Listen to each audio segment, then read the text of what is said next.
установа адукації, Краснослободська середня школа Солігорського району. Максим Лужанин. Уривок з оповісті «Добрий хлопець Дік».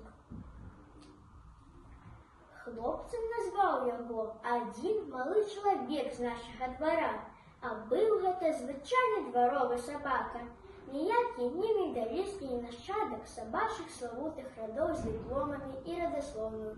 Виток якой губляться недзе у обобщених часах.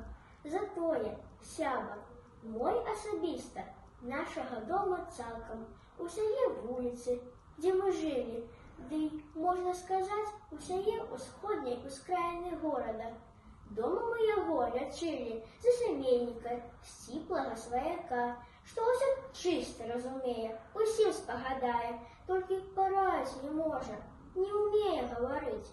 Шчанюк змалку трымаўся вельмі годна, павольна хадзіў, бегаў трухам, не спяшаючыся, не хапаючыся еў. І голасу без толку не падымаў, не заходзіўся ад першага шолаху за акном ці на гародзе. Усе гэтыя звычкі сабака захаваў і надалей, заставаўся няспешным на бег і на ежу.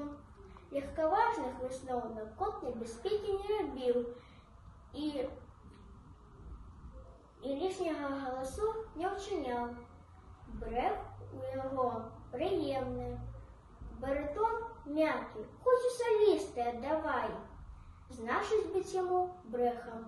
Усе дружна сталі пярэчыць, ні з характару, ні з выгляду наш мілы сабачка і блізка не стаяў да названай жывёліны, ні свойскай, ні дзікай. Каля нас па суседству жыў Лявон, пяцікласнік, ён упадабаў імя Дзік. А, Дзік была знаходка, тое імя, што і трэба, асцярожны, але не баязлівы, кемлівы, хада спорная, слык пашукаць трэба.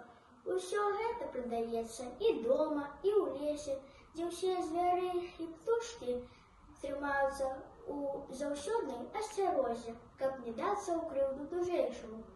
Дык чаму ж не ахрысціць яго Дзік? Дзякуй за ўвагу.